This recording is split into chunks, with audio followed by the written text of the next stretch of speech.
Hello dear students, आज हम बात करेंगे एसिमेट्री, डिसिमेट्री एंड कायरलिटी पे। देखो, कायरल मॉलिक्यूल्स आपको मालूम है कि वो मॉलिक्यूल्स जो ऑप्टिकली एक्टिव रहते हैं, जिनमें एसिमेट्रिक सेंटर रहता है या डिसिमेट्रिक सेंटर रहता है। ये मैं दिखाऊंगा आपको। ऑप्टिकली एक्टिव कंपाउंड का मतलब ये होता है कि जिसमें मिरर इमेज आइसोमर्स बनते हैं या जो प्लेन पोलराइज्ड लाइट को रोटेट कर सकता है, उसको हम कहते हैं कि it is optically active compound या ऑप्टिकली एक्टिव मॉलिक्यूल, राइट। सबसे पहले हम देखते हैं सिमेट्री क्या होता है। सिमेट्रिक मॉलिक्यूल्स क्या रहते हैं। सिमेट्रिक का मतलब रहता है जिसमें सेंटर ऑफ सिमेट्री यानी इन्वर्जन सेंटर आई जिसको कहते हैं वो प्रेजेंट हो, जिसमें एक्सिस ऑफ सिमेट्री यानी सी एन प्रेजेंट हो, जिसमें प्लेन ऑफ सिमेट्री यानी सिग्मा एन प्रेजेंट हो, और जिसमें अल्टरनेटिंग एक्सिस ऑफ सिमेट्री या improper axis of symmetry present हो। तो ऐसे मॉलिक्यूल्स आप सबको मालूम है कि ये ऑप्टिकली इनएक्टिव रहते हैं। Symmetric molecules are optically inactive, right. यहाँ तक तो ठीक है। अब हम देखते हैं एसिमेट्रिक मॉलिक्यूल्स क्या रहते हैं। एसिमेट्रिक एक का मतलब रहता है नॉट, यानी जो सिमेट्रिक नहीं रहते। जो सिमेट्रिक नहीं रहते मतलब उनमें centre of symmetry, axis of symmetry, plane of symmetry और इम्प्रॉपर एक्सिस ऑफ सिमेट्री, इनमें से कोई भी प्रेजेंट नहीं रहता, सब एब्सेंट रहते हैं। सो दीज आर एब्सेंट, ये सब एब्सेंट है। मैं बोलूँगा ये है एब्सेंट, ये इसमें प्रेजेंट नहीं रहते। ऐसे मॉलिक्यूल्स को बोलते हैं एसिमेट्रिक मॉलिक्यूल्स। और एसिमेट्रिक मॉलिक्यूल्स डेफिनेटली बोलूँगा मैं, these are optically active. Optically active, optically active का मतलब क्या है कि these can rotate plane polarised light. ये प्लेन पोलराइज्ड लाइट को रोटेट कर सकते हैं, ये मिरर इमेज आइसोमर्स बना सकते हैं, जबकि symmetric molecules mirror image isomers नहीं बना सकते। दीज आर ऑप्टिकली इनएक्टिव यानी नॉट एक्टिव, राइट। समझ में आया। अब रहता है और एक, उसको कहते हैं डिसिमेट्रिक मॉलिक्यूल्स। मैं दिखाऊंगा डिसिमेट्रिक मॉलिक्यूल्स क्या रहते हैं।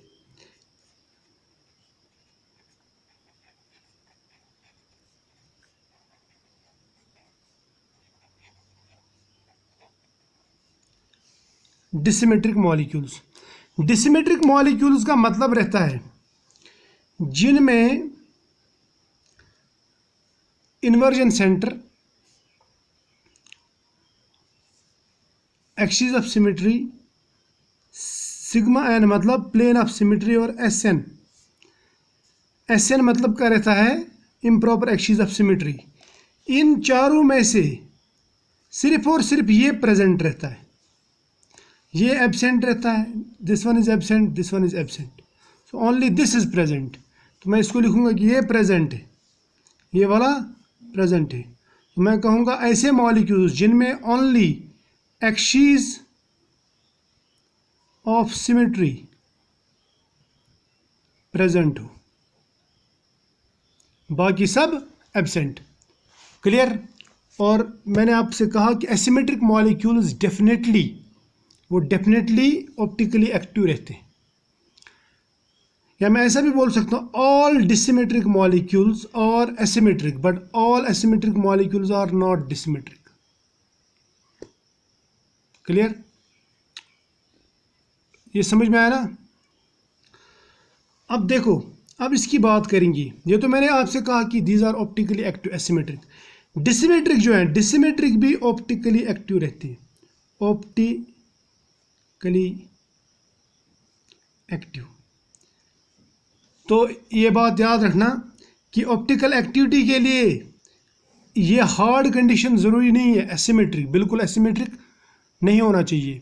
अगर इतना भी हो, डिसिमेट्रिक हो, यानी अगर इसमें सिर्फ यही तीन एब्सेंट हो, सिर्फ एक ही प्रेजेंट हो, कौन सी वाली, that is axis of symmetry, अगर सिर्फ यही एक प्रेजेंट हो तब भी ये ऑप्टिकली एक्टिव है, यानी तब भी ये प्लेन पोलराइज्ड लाइट को रोटेट कर सकता है। क्लियर। मैं आपको कुछ मॉलिक्यूल्स दिखाऊंगा यहाँ पे जिनके ऊपर आपको पूरा समझ में आ जाएगा। सपोज हम लेते हैं यहाँ पे टार्टारिक एसिड। टार्टारिक एसिड का मैं फार्मूला बनाऊंगा इस तरह, ये CH, यहाँ पे OH, राइट, ये COOH। ये बहुत ही मतलब मशहूर एग्जाम्पल है इसके लिए, जो आप इजीली समझ सकते हैं, ठीक है। यहाँ पे H और यहाँ पे COOH, राइट। क्लियर, इतना तो समझ में आया। अब देखो, अगर आप इस पे प्लेन डालोगे, प्लेन ऐसे, क्या ये दो इक्वल हाउस में डिवाइड होता? हाँ होता है, मगर दो मिरर इमेजेस में डिवाइड नहीं होता। देखो, अगर OH के अपोजिट साइड में यहाँ पे भी OH रहता, तब मैं बोल सकता था कि ये आधा मॉलिक्यूल इस आधे मॉलिक्यूल का मिरर इमेज है। ये दो इक्वल पार्ट्स तो हैं, लेकिन एक दूसरे के मिरर इमेज नहीं है। तो इसका मतलब ये हुआ कि इसमें सिग्मा n एब्सेंट है। समझ में आया ना? अब देखते हैं हम इसमें एक्सिस ऑफ सिमेट्री प्रेजेंट है क्या। अगर मैं यहाँ पे एक एक्सिस डाल दूँ यहाँ पे और इसको रोटेट करूँ, क्या करूँ, रोटेट, ऐसे घुमा दूँ इस एक्सिस पे, तो ये ऐसे घूम सकता है, ठीक है। मैं इसको या मॉलिक्यूल को उठाए बगैर इसको आप ऐसे भी रोटेट कर सकते हैं।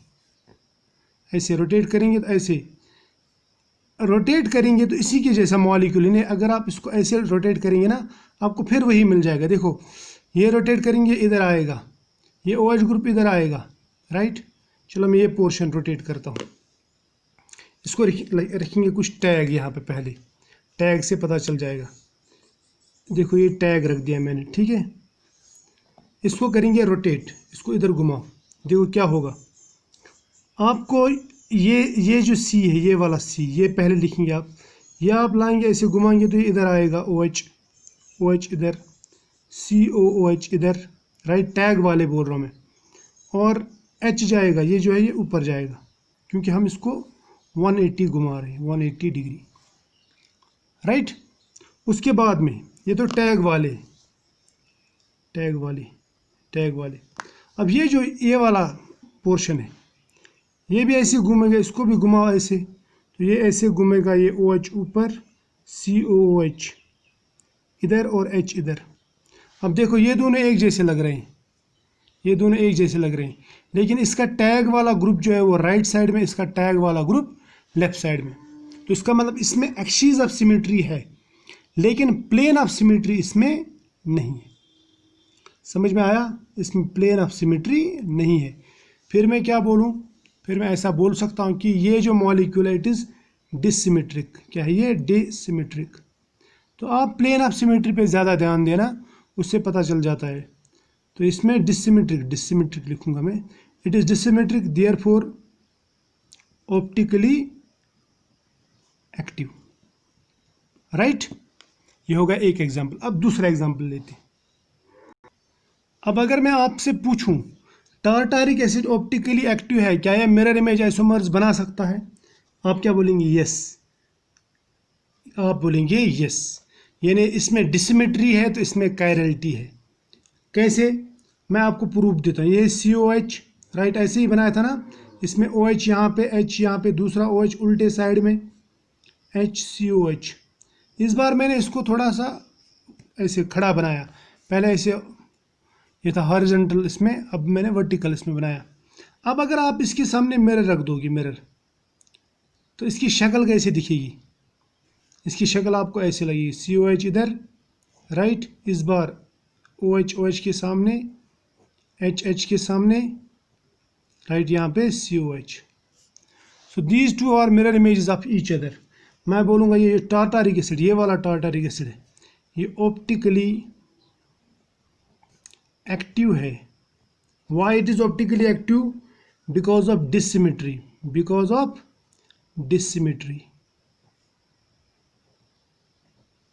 ठीक है।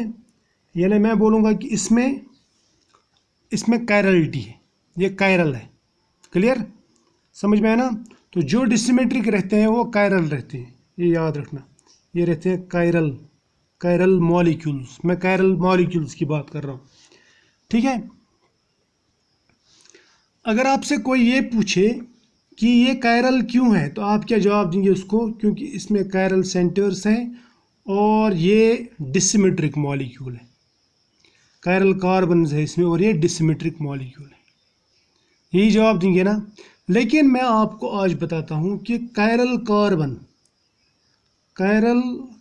जो है, कायरल सेंटर जिसको आप बोलते हैं, कायरल कार्बन, ये हार्ड एंड फास्ट कंडीशन नहीं है, it is not the condition, it is not the final condition, बोलूँगा फाइनल कंडीशन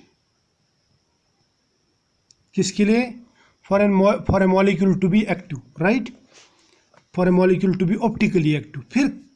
फिर फाइनल कंडीशन क्या है, फाइनल कंडीशन कायरल कार्बन नहीं है बल्कि कायरल सेंटर है, कायरल सेंटर, या जिसको मैं बोलूँगा डिसिमेट्रिक सेंटर, डिसिमेट्रिक सेंटर, ये इंपॉर्टेंट है।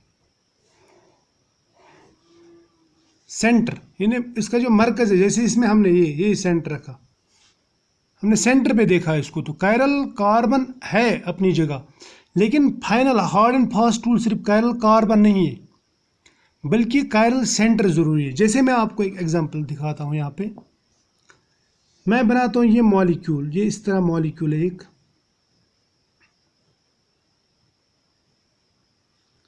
ये एक मॉलिक्यूल, इसको गौर से देखना क्योंकि आप लोगों के काम में आएगा ये।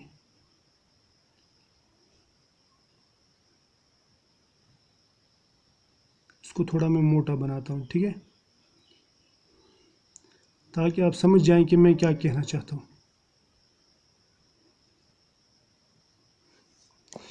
ये जो मॉलिक्यूल है ना, ये वाला मॉलिक्यूल, इस मॉलिक्यूल में दो फिनाइल ग्रुप्स हैं, बेंजीन रिंग्स हैं दो, है ना, एक इन प्लेन है दूसरा आउट ऑफ प्लेन है। यहाँ पे रखता हूँ मैं नाइट्रो ग्रुप, NO2 ग्रुप, ये बड़ा ग्रुप है, राइट। यहाँ पे भी रखता हूँ मैं NO2 ग्रुप। ये NO2 ग्रुप क्यों रखे मैंने, इसकी मैं रीज़न बताता हूँ। ये इन दोनों के बीच में सिंगल बॉन्ड है, सिंगल बॉन्ड पे मॉलिक्यूल इजीली रोटेट करता है इवन एट रूम टेम्परेचर।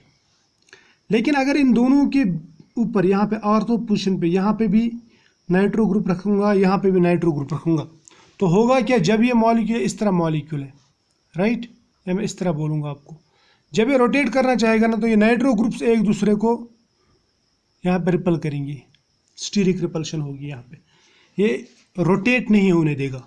सो यहाँ पे बोलूँगा कि रोटेशन जो है, रोटेशन इज़ रेस्ट्रिक्टेड, रोटेशन जो है वो इज़ रेस्ट्रिक्टेड। किसने रेस्ट्रिक्ट की, इन नाइट्रो ग्रुप्स ने, समझ में आया।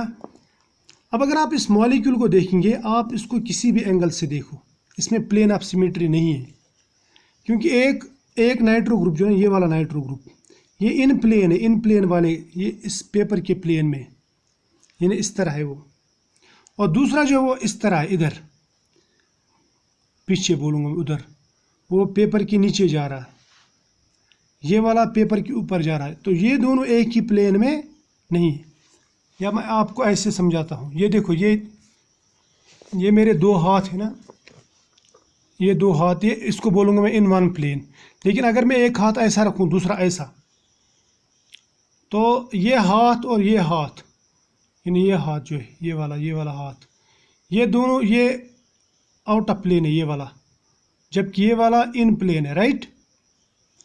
तो एक ग्रुप मान लो नाइट्रो ग्रुप इधर है, इधर नीचे, दूसरा नाइट्रो ग्रुप इधर है प्लेन में, ये जो उंगली घुमा रहा ना मैं, ये नाइट्रो ग्रुप, यहाँ पे ये नाइट्रो ग्रुप है, ये दोनों बहुत दूर दूर है, ये एक दूसरे के नज़दीक नहीं आएंगे और ना ही आने देंगे ये मॉलिक्यूल को, यानी मॉलिक्यूल के रोटेशन को ये बंद कर देंगे, रोटेट नहीं होने देंगे। उससे क्या होगा, उससे इसमें डिसिमेट्री आएगी। क्या आएगी इसमें, डिसिमेट्री, यानी मॉलिक्यूल सिमेट्रिक नहीं रहेगा। और अगर आप इसकी मिरर इमेज बनाओगे, मिरर इमेज, तो इसकी मिरर इमेज भी बनेगी। इसका मिरर इमेज कैसा होगा, वो इस तरह होगा। मैं यहाँ पे ये थोड़ा सा छोटा बनाता हूँ, लेकिन मिरर इमेज आप समझ लेना। ये है मिरर इमेज इसका, ये ग्रुप है, ठीक, ये सामने आएगा, इसका मिरर इमेज ये दिखेगा, इसके इधर नाइट्रो ग्रुप है, यहाँ पे भी नाइट्रो ग्रुप दिखेगा आपको। फिर यहाँ पे सिंगल बॉन्ड है, फिर यहाँ पे ये दूसरा बेंजीन रिंग, और यहाँ पे NO2 ग्रुप। यहाँ पे इन प्लेन वाला बेंजीन रिंग राइट साइड में, यहाँ पे इन प्लेन वाला जो फिनाइल ग्रुप है, फिनाइल रिंग जो यानी बेंजीन रिंग जिसको आप बोलते हैं, वो लेफ्ट साइड में। ठीक, तो these are mirror images of each other. क्या इनमें कायरल कार्बन है? यहाँ पे नहीं, इनमें कायरल सेंटर है। ये जो सेंटर है ना, this called chiral centre. Chiral centre यानी इनका जो मरकज़ है, सेंटर है, बिल्कुल सेंटर ऑफ ग्रेविटी, वो कायरल है। तो कार्बन कायरल होना ज़रूरी नहीं है, बल्कि क्या ज़रूरी है, मॉलिक्यूल का सेंटर कायरल होना ज़रूरी है। कायरल का मतलब रहता है डिसिमेट्रिक होना चाहिए। वो क्या होना चाहिए? वो डिसिमेट्रिक। समझ में आया ना? यानी उसमें प्लेन ऑफ सिमेट्री नहीं होनी चाहिए। तो इसमें प्लेन ऑफ सिमेट्री नहीं है, राइट। तो ये होगा यहाँ तक। अब मैं आपको कुछ और मॉलिक्यूल्स दिखाता हूँ। अब आप लोगों के लिए क्वेश्चन है। क्वेश्चन क्या है, मैं यहाँ पे बनाता हूँ COH OH H, यहाँ पे OH, यहाँ पे H, यहाँ पे COH। आपसे ये क्वेश्चन है कि आप मुझे बताओ ये मॉलिक्यूल कायरल है कि नहीं, यानी इसमें कायरल सेंटर है कि नहीं, यानी ये मॉलिक्यूल कायरल है कि नहीं। तो आप क्या करेंगे, सबसे पहले इस पे देखेंगे प्लेन ऑफ सिमेट्री। आप एक प्लेन डाल दो इसमें, ये प्लेन है इसमें, ठीक है, ये मिरर डाल दिया बीच में मैंने।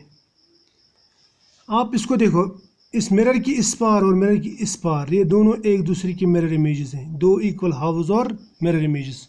सो यहाँ पे POS इज प्रेजेंट, POS मतलब plane of symmetry. Plane of symmetry present है तो मॉलिक्यूल क्या होगा? अकायरल। अकायरल, अकायरल मतलब इट इज़ नॉट कायरल, यानी ऑप्टिकली एक्टिव नहीं है, ऑप्टिकली इनएक्टिव है, इनएक्टिव। अब यहाँ पे दूसरा मॉलिक्यूल मैंने बनाया, इसको गौर से देखो। ये है साइक्लोब्यूटेन मगर क्लोरीनेटेड, यहाँ पे क्लोरीन लगाया मैंने, या मैं बोल सकता हूँ इसको क्लोरोसाइक्लोब्यूटेन। अगर आप इस पे प्लेन डालोगे ऐसे, ये प्लेन इस डायरेक्शन में, तो इसको दो इक्वल हाउस में डिवाइड करेगा, क्लोरीन को भी। या इसका सिंप्लीफाइड स्ट्रक्चर ये है, अगर मैं यहाँ पे प्लेन डालता हूँ इसमें, यहाँ पे मान लो ये प्लेन जो है ना, ये ऐसे जा रही है थ्रू दिस क्लोरीन। क्लोरीन यहाँ पे मैं दिखाऊंगा आपको प्लेन, पहले ये प्लेन ऐसे जा रही है इस हाइड्रोजन के थ्रू, फिर इसको क्लोरीन को कट कर रहा है, या ऐसे। इसको मैं दो इक्वल हाउस में डिवाइड कर सकता हूँ। कैसे? यहाँ पे ये टुकड़े हो जाएंगे, इस क्लोरीन के दो टुकड़े, इस हाइड्रोजन के दो टुकड़े, इसके दो टुकड़े, इसके, और ये दो इक्वल हाउस में डिवाइड होगा। तो इसमें POS है, POS। तो इसका मतलब ये अकायरल है। क्या ये? अकायरल, यानी ऑप्टिकली इनएक्टिव, राइट। अब अगर मैं ये मॉलिक्यूल ले लूँ, क्लोरीन, क्लोरीन, इसको भी आप इजीली दो इक्वल हाउस में डिवाइड कर सकते हैं। दोनों क्लोरीन ऊपर आ रहे हैं, ये क्लोरीन इसके सामने आएगा तो इसकी मिरर इमेज बनाएगा। अब मैं ये मॉलिक्यूल लेता हूँ, यहाँ पे भी क्लोरीन है, दो क्लोरीन ऐसे ही है जैसे ये। लेकिन जब मैं अगर इसके ऊपर ऐसे मिरर डाल दूंगा ना, तो एक क्लोरीन ऊपर की तरफ दिखेगा, ऊपर, और जबकि दूसरा क्लोरीन नीचे। तो इसके सामने कोई क्लोरीन नहीं है, यानी इसका मिरर इमेज हमें नहीं मिल रहा इस साइड में। सो इट इज़, ये क्या है फिर? POS यहाँ पे नहीं है, ये एब्सेंट है। मैं बोलूँगा ये कायरल है, कायरल। इसमें कोई कायरल कार्बन हमको यहाँ पे नहीं दिख रहा, इधर इसमें कायरल सेंटर है, यानी प्लेन ऑफ सिमेट्री जो POS इज एब्सेंट, राइट। तो ये डिसिमेट्रिक मॉलिक्यूल है फिर। और क्या है इसमें? मैं इसको बोलूँगा कि ये मॉलिक्यूल कायरल है तो optically active, OA, optically active. कुछ और एग्जांपल्स बताता हूँ मैं आपको। अब इसको देखो, इस मॉलिक्यूल को, ये मॉलिक्यूल में ये क्लोरीन ऊपर आ रहा है, ये क्लोरीन नीचे जा रहा है, ठीक है।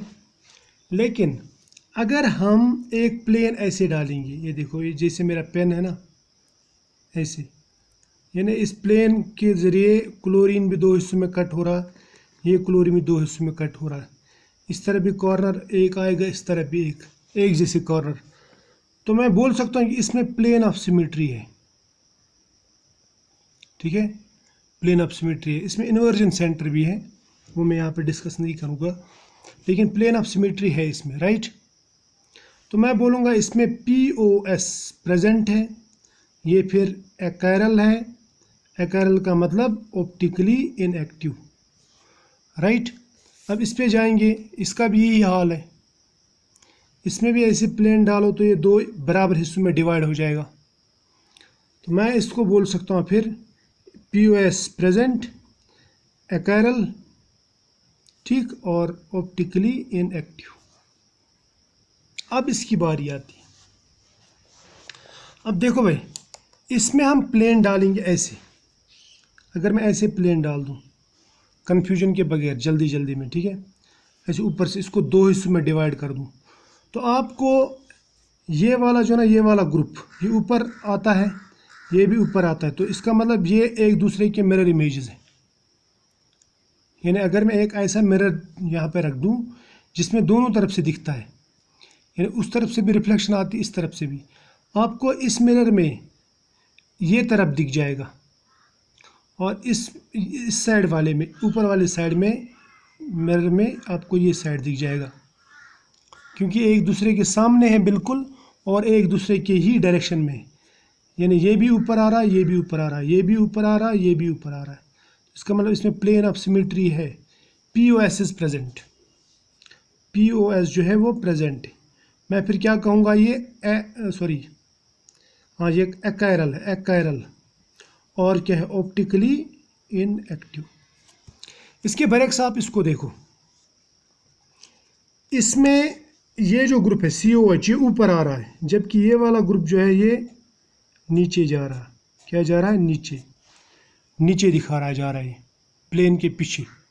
तो इसका मतलब ये इसके बिल्कुल सामने नहीं, यानी ये इसका मिरर इमेज नहीं है और ये इसका मिरर इमेज नहीं है। मैं बोलूँगा POS नहीं है इसमें, तो फिर ये कायरल है। कायरल मतलब ऑप्टिकली एक्टिव है, राइट। अब आओ इसमें भाई आप ऐसे प्लेन डालो, ऐसे इसको दो हिस्से कर देंगे, यहाँ पे ऐसे प्लेन डाल देंगे, यानी COH के भी दो हिस्से, ठीक, क्योंकि ये बॉल है, एक पोर्शन है, ये एक पोर्शन है, ये पोर्शन, आपको ये और ये बिल्कुल आमने सामने दिखेंगे, तो ये ऑप्टिकली एक्टिव है। फिर मैं बोलूँगा ये ऑप्टिकली एक्टिव है, क्योंकि इसमें POS नहीं है, प्लेन ऑफ सिमेट्री नहीं है। आप प्लेन ऑफ सिमेट्री पे ज़्यादा जोर दो। इस तरह से इसमें आप प्लेन डालो, यहाँ से यहाँ आपको दो हिस्से नज़र आएंगे। ये हिस्सा इसमें CH3 ऊपर जा रहा है, लेकिन इसमें CH3 नीचे जा रहा है, तो इसका मतलब ये एक दूसरे के मिरर इमेजेस नहीं है। तो मैं बोलूँगा ये जो है ना, ये इसमें गलती हो गई, इसमें ऑप्टिकली इनएक्टिव आना चाहिए। ऑप्टिकली इनएक्टिव क्यों? क्योंकि इसमें प्लेन ऑफ सिमेट्री है, ये और ये एक दूसरे के मिरर इमेजेस हैं, तो प्लेन ऑफ सिमेट्री इसमें है, राइट। इसमें नहीं है, इसमें उल्टा है, इसमें ये नीचे जा रहा है, ये ऊपर आ रहा है, तो POS is absent, so optically active, right. समझ में आया? तो ये था थोड़ा बहुत एसिमेट्रिक और डिसिमेट्रिक के बारे में, ठीक। तो आप डिसिमेट्री पे ज़्यादा जोर दिया करो, प्लेन ऑफ सिमेट्री देखा करो आप है कि नहीं है। तो ऑप्टिकली इनएक्टिव नहीं है प्लेन ऑफ सिमेट्री मॉलिक्यूल में, तो ऑप्टिकली एक्टिव, राइट। तो आज इतना ही, फिर मिलेंगे नेक्स्ट लेक्चर में।